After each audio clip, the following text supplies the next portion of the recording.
નમસ્કાર મિત્રો, સ્વાગત છે આપ સૌનું ગુજરાત ટુડે ન્યૂઝમાં। ચાલો નજર કરીએ ગુજરાતના બધા 34 જિલ્લાની નાની મોટી ખબર પર। પરંતુ તેના પહેલા તમે આ વિડીયો કયા જિલ્લા કે ગામ, શહેર, મોહલ્લામાંથી જોઈ રહ્યા છો અમને કોમેન્ટ કરીને જરૂર જણાવો, જેથી અમે તમારા ગામ, શહેર, મોહલ્લાની ખબર તમને સૌથી પહેલા પહોંચાડી શકીએ।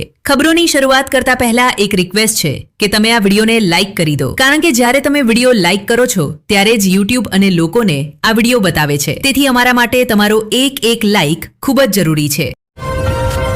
હવામાન વિભાગના અનુમાન મુજબ આજે સવારે બનાસકાંઠા જિલ્લામાં ગાજવીજ અને તેજ પવન સાથે વરસાદ થયો। હવામાનમાં અચાનક આવેલા ફેરફારના કારણે પાલનપુર, દાંતીવાડા, અમીરગઢ, ડીસા, વડગામ અને દાંતા સહિત અનેક તાલુકાઓમાં વરસાદ થયો। તેજ પવન સા વરસાદથી વાતાવરણમાં ઠંડક આવી, પરંતુ બીજી તરફ ખેડૂતોમાં ચિંતા વ્યાપી છે, કારણ કે ખેતરોમાં તૈયાર પાકોને ભારે નુકસાન થવાની ભીતિ છે।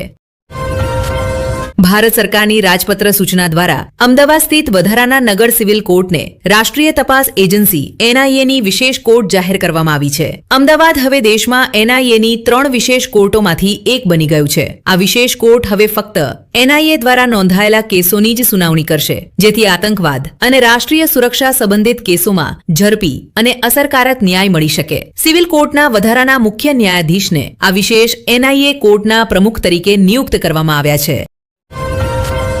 ગુજરાતના હવામાન વિભાગના અનુમાન મુજબ અનેક જિલ્લાઓમાં ભારે વરસાદ થયો છે। પવન પ્રતિ કલાક 60 કિલોમીટરની ઝડપે ફૂંકાઈ રહ્યો છે। ખેડૂતોને વરસાદના કારણે પાકોને નુકસાન થવાની ભીતિ સતાવી રહી છે।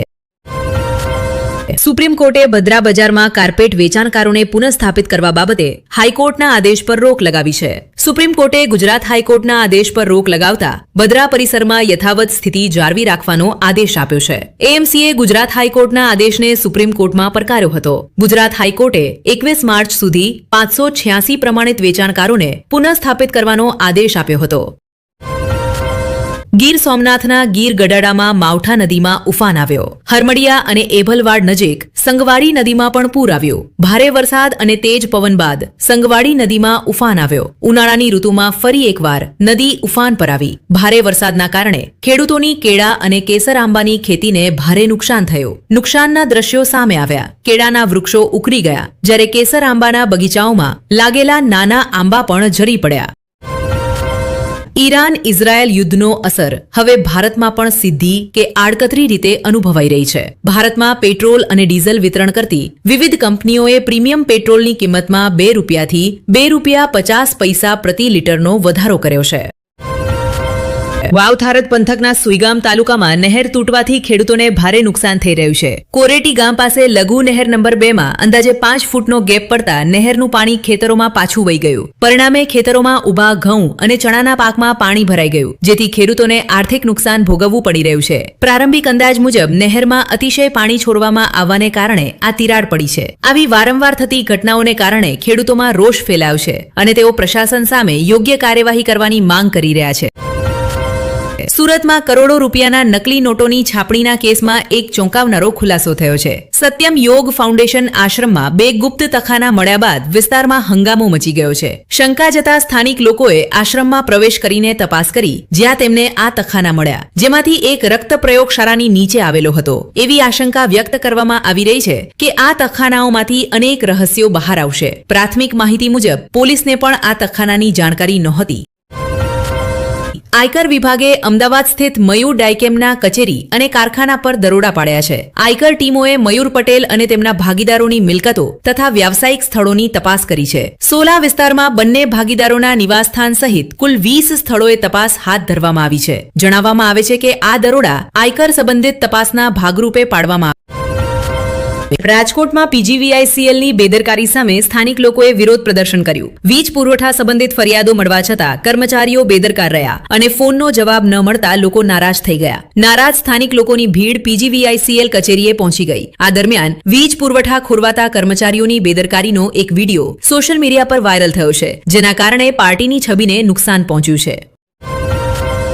અમદાવાદમાં આવેલા વાવાઝોડા અને ભારે વરસાદના કારણે વાસણા એપીએમસીના ખેડૂતો અને વેપારીઓને ભારે નુકસાન સહન કરવું પડી રહ્યું છે. બહાર રાખેલા ડુંગળી, લસણ અને બટાકાના જથ્થા બગડી ગયા છે, જ્યારે વેપારીઓને દુકાનોમાં જગ્યા ન હોવાથી માલ બહાર રાખવો પડ્યો છે. તેજ પવન અને વરસાદના કારણે પાક ભીંજાઈ ગયા છે, જેના કારણે ખેડૂતોને ડુંગળી 25 રૂપિયાના બદલે માત્ર 16 રૂપિયામાં વેચવા મજબૂર બનવું પડ્યું છે. નિકાસ માર્ગ બંધ થતા સ્થાનિક ખેડૂતોને વધુ આર્થિક નુકસાન થઈ રહ્યું છે. નવસારીમાં સ્થાનિક સ્વરાજ્ય સંસ્થાની ચૂંટણીઓ પહેલા કોંગ્રેસ પાર્ટીમાં ભારે ઉથલપાથલ જોવા મળી રહી છે. શહેર અને જિલ્લા કોંગ્રેસના 47 પદાધિકારીઓએ સામૂહિક રીતે રાજીનામા આપ્યા છે, જેના કારણે રાજકારણમાં ખળભળાટ મચી ગયો છે. આ પદાધિકારીઓએ શહેર અધ્યક્ષની નિમણૂકનો વિરોધ કરતા રાજીનામા આપ્યા છે. શહેર કોંગ્રેસ અધ્યક્ષ પર પાર્ટી વિરોધી પ્રવૃત્તિઓમાં સામેલ હોવાના અને ભૂતકાળમાં પાર્ટીને હરાવવાની કોશિશ કરવાના આરોપો પણ લગાવવામાં આવ્યા છે. રાજીનામા આપનારાઓમાં રાજ્યમંત્રી, મહાસચિવ અને વોર્ડ અધ્યક્ષ સહિત અનેક પદાધિકારીઓ સામેલ છે. દેશના અનેક રાજ્યોમાં હવામાનમાં અચાનક ફેરફાર જોવા મળી રહ્યો છે, જ્યાં તીવ્ર ગરમી વચ્ચે પણ ચોમાસા જેવી સ્થિતિ સર્જાઈ છે. હવામાન વિભાગે 15 રાજ્યોમાં ભારે વરસાદની ચેતવણી જાહેર કરી છે. મદુરાઈમાં ભારે વરસાદ બાદ પાણી ભરાવાની સ્થિતિ ઊભી થઈ છે, જેના કારણે નીચાણવાળા વિસ્તારોમાં પાણી ભરાઈ જતા લોકોને ભારે મુશ્કેલીનો સામનો કરવો પડી રહ્યો છે. બીજી તરફ દિલ્હીમાં ઓરેન્જ એલર્ટ વચ્ચે સવારથી જ વરસાદ પડી રહ્યો છે. તેની સાથે તેજ પવન, વીજળી પડવાની અને ગોળા પડવાની ચેતવણી પણ આપવામાં આવી છે, જેને ધ્યાનમાં રાખી લોકોને સાવચેત રહેવા સૂચના આપવામાં આવી છે. આણંદ જિલ્લામાં હવામાનમાં અચાનક ફેરફાર જોવા મળ્યો, જેના કારણે આણંદ શહેર, મોગરી અને વલાસણ વિસ્તારોમાં, જેમાં વલ્લભ વિદ્યાનગર, કરમસદ અને બકરોલનો સમાવેશ થાય છે, વાદળછાયા વાતાવરણ સાથે તેજ પવન ફૂંકાયો. અચાનક તેજ પવનના કારણે વલ્લભ વિદ્યાનગરના પ્રગતિ મંડળ પાસે વૃક્ષોની ડાળીઓ તૂટી પડી. તૂટી ગયેલી ડાળીઓ રસ્તા પર પડતા થોડા સમય માટે વાહન વ્યવહાર ખોરવાયો. બાદમાં ફાયર બ્રિગેડની ટીમ ઘટના સ્થળે પહોંચી અને કચરો હટાવી રસ્તો ફરી ખુલ્લો કર્યો, જેથી વાહન વ્યવહાર સામાન્ય બન્યો. ભરૂચ અને અંકલેશ્વર વિસ્તારોમાં હવામાનમાં અચાનક ફેરફાર જોવા મળ્યો છે, જ્યાં તીવ્ર ગરમી છતાં ચોમાસા જેવું વાતાવરણ સર્જાયું છે. તેજ પવનના કારણે નાનકડા વાવાઝોડા જેવી સ્થિતિ ઊભી થઈ છે. જંબુસરના રૂણાડ ગામમાં તેજ પવનથી ઘરોના પાના ઉડી ગયા, જ્યારે અનેક જગ્યાએ વીજ થાંભલા પડી જતા વીજ પુરવઠો અસરગ્રસ્ત થયો. હવામાનના આ અચાનક ફેરફારથી સ્થાનિક લોકોમાં ભય અને આશ્ચર્યનું વાતાવરણ સર્જાયું છે. પ્રીતિ ઝિન્ટાની આ વર્ષે અનેક મોટી ફિલ્મો રિલીઝ થવાની છે. તેમાં લાહોર 1977 પણ સામેલ છે, જેનું ઉત્સુકતાપૂર્વક રાહ જોવામાં આવી રહી છે. પ્રીતિ ઝિન્ટા આ ફિલ્મમાં સની દેઓલ સાથે નજર આવશે.